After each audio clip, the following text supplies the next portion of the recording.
Hello everybody, and welcome to the Finance Update for the third quarter of 2016. Over the next 10 minutes, we'll step through the operating results of the general fund to date.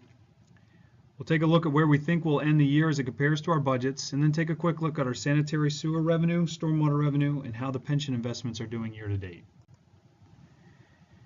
Looking at general fund revenues, at the end of the third quarter, we expect to be at 91% of our full year budget. And as you can see, we were within mere percentage points of meeting that. Helping to achieve our budgeted numbers are permitting and departmental revenue, as well as interest revenue. BPT, as noted in prior quarters, is falling further behind expectations, roughly $577,000 now. We do have Act 511 audits, which are making up for some of the BPT shortfall. All told, with all of our different revenue sources, we are projecting to be on target to meet the full $34 million in revenue for 2016. Some significant dates as we look towards the fourth quarter. There are some business tax cleanup payments coming in October, and then overall we would expect there to be about $1 million per month in revenue for each of the 3 months of the fourth quarter. Looking at our total general fund expenditures on the general fund side, we would expect to be at $72 million, and we're at $71 million. There's the positive variance of about $277,000, which is good. That's being led by better than expected winter expenses, as reported in prior quarters. Payroll and related continue to be under budget, now by about $213,000. Legal expenses are exceeding budgets. That is due in large part to the Act 511 work. And the one-time workers' comp settlement of $110,000. I should note that with the Act 511 legal work, that at the same time that is generating additional revenue. Year to date, the revenue is at $551,000, while the costs are roughly at $269,000. So roughly a 2-to-1 ratio in terms of revenue to expense there. The full year projection on the expense side is that we will be at or ideally slightly below what is budgeted. Taking a closer look at the net revenues for the general fund for the year, as a result of the lower than expected expenses and just slightly lower than expected on the revenue side, we would expect that the variance here to be positive, which it is. And we are on track to meet our year-end projection of a net revenue in the general fund of roughly $234,000 to $235,000. We take a little bit closer to some of our major revenue categories. The real estate taxes hit their marks almost precisely, as they typically do.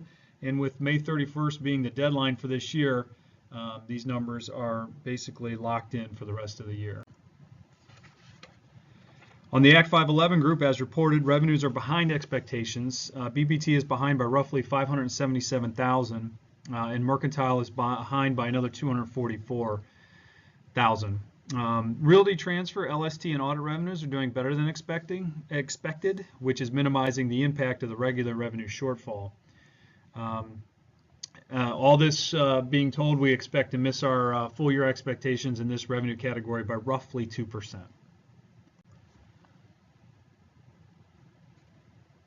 All other general fund revenues are still generating a large positive variance at the end of the third quarter of about $342,000. This is due largely to building permits, parking revenue, interest, and other departmental earnings being better than expected. And as reported in prior quarters, some of the areas falling a little bit short are in police enforcement, in the cable franchise, as well as some of our non-building permitting areas. In the aggregate, all other general fund revenues are expected to do better than full year budgets by roughly 5%, which is helping to make up for some of the tax shortfall noted on the prior slide. Switching gears to the expense side, taking a look at the general government expenditure group. Administration and Treasurer's departments are slightly below budget, while Finance and IT are both slightly over budget. As noted earlier, the reason for the variance in the Finance department is due to the Act 511 audit program. And as also noted, the revenue being generated by those costs is roughly 2 to 1. IT is currently over budget due to higher than expected renewal costs for some of our operating systems and added IT security costs.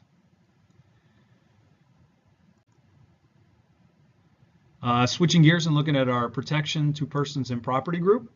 Community development continues to track under budget as it has almost all of this year. The police department is now forecasted to end the year below budget.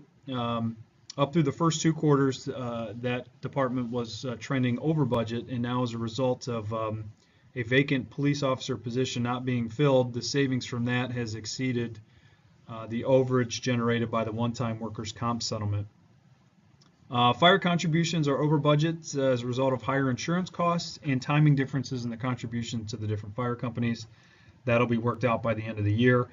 And as reported in prior quarters, the EOC includes the blizzard costs and the Villanova Final Four expense, noting that Villanova has reimbursed the township for our overtime costs incurred as a result of their Final Four appearance.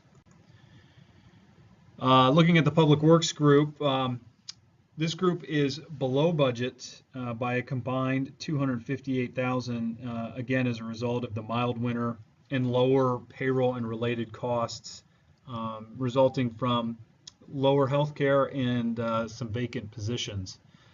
On the buildings and ground side, as reported, the higher overtime and HVAC repair costs is generating that variance. And the engineering variance is the result of escrow reimbursements on the revenue side are behind because of a vacant admin position there. So we're in a little bit of a catch-up mode there.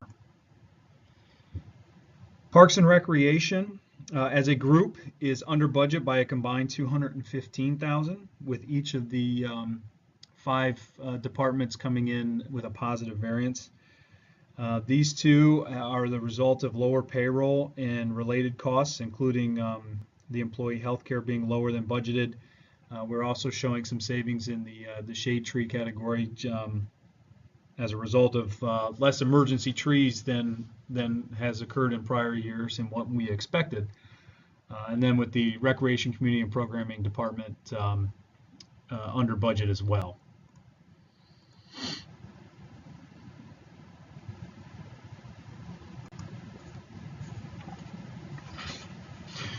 Taking a look at all the other general fund expenditures, which includes our contributions to some of the community organizations as well as insurance and retiree benefits.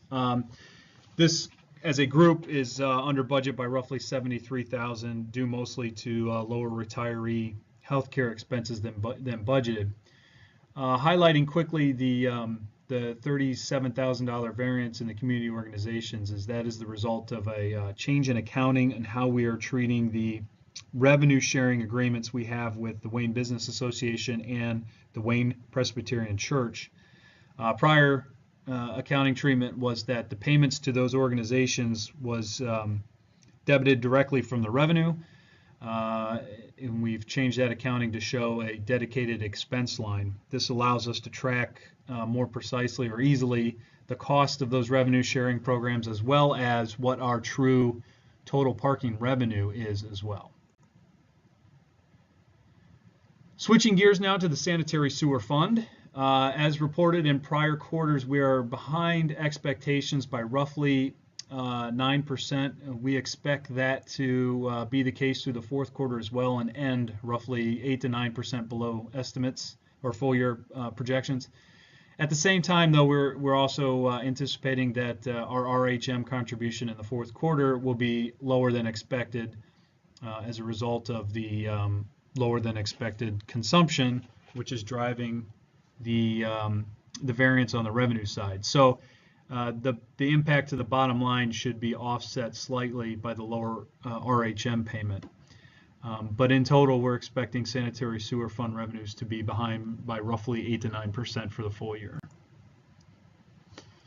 Then finally, in terms of other revenue sources, the Stormwater Fund revenue, as reported, met and actually slightly exceeded expectations for the full year.